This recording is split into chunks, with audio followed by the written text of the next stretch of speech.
Hi, I'm Jess Battle with Reedinstruments, and I'll talk to you about our SD-4023 data logging sound level meter. All in all, the unit's very easy to use, but there's a couple tricks that I think I can help you out with. The first one, for whatever reason, you want to make sure the SD card is in the unit before you turn it on. So I did that, I'll turn the unit on. I've already formatted or set everything up, but I might not have formatted the card even if I thought I really did. So let's go back to our menu and make sure. We're going to hit the set button, hold that down until we get into the menu. We're going to scroll through until we find the SDF. It's on no. We're going to select it to put it to yes. Hit enter. You have to hit enter a second time until you see it start flashing, and then it'll move on.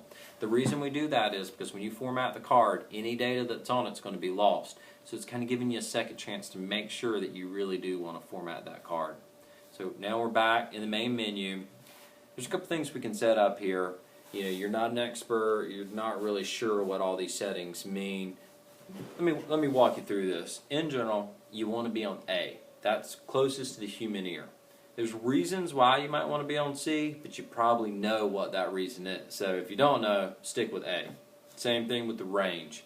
You can set it up in certain ranges. It's a little more accurate if you're within a certain range, but if there's readings outside of that range, it's going to show up on the logging as a 999, and you'll say, hey, what's going on here? So I highly recommend just keep it in auto. The last thing is, should I be in fast or slow? In general, you want to be in slow.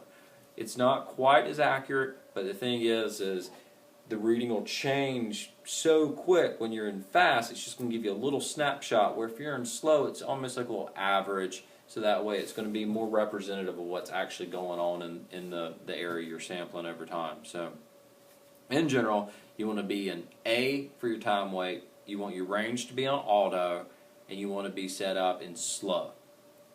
Let's start logging. We have that all set up. All you have to do is hit the record button. You see record come up here in the top. Then to start recording, you hit the logger button. You'll see it start flashing. That means you're reading. If you need to pause or if you're ready to stop, hit the logger button first, and you'll see that record stops flashing. Before you take the card out, hold the record button down for about 2 seconds until you see the icon disappear at the top. Now you're ready to take your SD card out and download your results. Again, that's the SD-4023. If you have any questions, talk to your local distributor.